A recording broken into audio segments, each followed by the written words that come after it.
ഇനി ഞാൻ വന്നിരിക്കുന്നത് പൊട്ടറ്റോ റൈസിൻ്റെ റെസിപ്പി ആയിട്ടാണ്. ഇത് നല്ല ടേസ്റ്റി ആയിട്ടുള്ളൊരു റൈസാണ്. ലഞ്ച് ബോക്സിലൊക്കെ കൊടുത്തു വിടാൻ പറ്റുന്ന നല്ലൊരു റെസിപ്പിയാണ്. അപ്പോൾ ചെയ്തെടുക്കുന്നത് എങ്ങനെയെന്ന് നോക്കി വരാം. പൊട്ടറ്റോ റൈസ് തയ്യാറാക്കാനായിട്ട് പാത്രത്തിലേക്ക് എണ്ണ ഒഴിച്ചു കൊടുക്കാം. ഈ എണ്ണയൊന്ന് ചൂടായിട്ട് വരുമ്പോൾ ഇതിലേക്ക് കുറച്ച് കടുക് ഇട്ടിട്ട് പൊട്ടിച്ചെടുക്കാം. അപ്പോൾ കടുക് ഇവിടെ പൊട്ടി വന്നിട്ടുണ്ട്. ഇനി ഇതിലേക്ക് സവാള നീളത്തിൽ അരിഞ്ഞത് ചേർക്കാം. ഇതൊരു സവാള നീളത്തിൽ അരിഞ്ഞതാണ്. ഇനി ഇതിലേക്ക് വേണ്ടത് ഉരുളൻകിഴങ്ങ് അരിഞ്ഞതാണ്. ഇത് 2 വലിയ ഉരുളൻകിഴങ്ങ് അരിഞ്ഞെടുത്തതാണ്. ഉരുളൻകിഴങ്ങ് നിങ്ങൾ ഈ വലുപ്പത്തിൽ വേണം അരിഞ്ഞെടുക്കാൻ വേണ്ടിയിട്ട്. പിന്നെ നിങ്ങളുടെ ഇഷ്ടത്തിനനുസരിച്ച് ഉരുളൻകിഴങ്ങ് ഇതിലേക്ക് ചേർത്ത് കൊടുക്കാവുന്നതാണ്.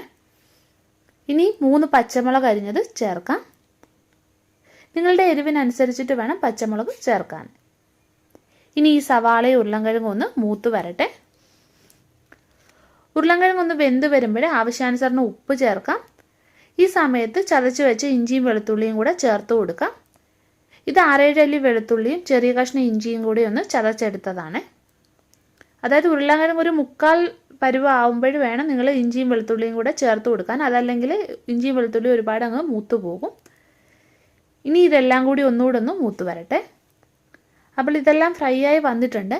ഈ സമയത്ത് നമുക്ക് 1/4 ടീസ്പൂണ് മഞ്ഞൾപ്പൊടി ചേർക്കാം, 1 ടീസ്പൂണ് മുളക് പൊടി, പിന്നെ 1/2 ടീസ്പൂണ് മല്ലിപ്പൊടി, 1/2 ടീസ്പൂണ് ഗരം മസാല ചേർക്കാം. ഇനി ഈ പൊടികളുടെ പച്ചമണം ഒന്ന് മാറി വരണം. അപ്പോൾ പൊടികളൊക്കെ മൂത്ത് വന്നിട്ടുണ്ട്. ഇനി ഇതിലേക്ക് 2 ടേബിൾ സ്പൂണ് തൈര് ചേർത്ത് കൊടുക്കാം. ഇനി ഇതിലെ എണ്ണയെല്ലാം നല്ലോണം ഒന്ന് തെളിഞ്ഞു വരണം. മസാലയിൽ ഉപ്പ് നോക്കിയിട്ട് ഉപ്പ് വേണമെങ്കിൽ കുറച്ചുകൂടി ഉപ്പ് നിങ്ങൾ ചേർത്ത് കൊടുക്കാവുന്നതാണ്. ഇനി ചെറിയ ഫ്ലെയിമിലിട്ടിട്ട് ഇതിലേക്ക് ചോറ് ചേർത്ത് കൊടുക്കാം. ഇത് ഞാൻ 1 കപ്പ് സോനാ മസൂരി റൈസ് വേവിച്ചെടുത്തതാണ്. നിങ്ങൾക്ക് ബിരിയാണി റൈസിലും ഇത് തയ്യാറാക്കി എടുക്കാവുന്നതാണ്. ഇനി ഈ മസാലയും ചോറും കൂടി നല്ലോണം ഒന്ന് മിക്സ് ചെയ്തെടുക്കാം. ചെറിയ ഫ്ലെയിമിലിടണേ. അപ്പോൾ ഇത് മിക്സ് ചെയ്തെല്ലാം എടുത്തിട്ടുണ്ട്. ഇനി ഇതിലേക്ക് കുറച്ച് മല്ലിയില അരിഞ്ഞതും കൂടി ചേർത്ത് കൊടുക്കാം. ഇനി ഇതിൻ്റെ ഫ്ലെയിം നമുക്ക് ഓഫ് ചെയ്യാം.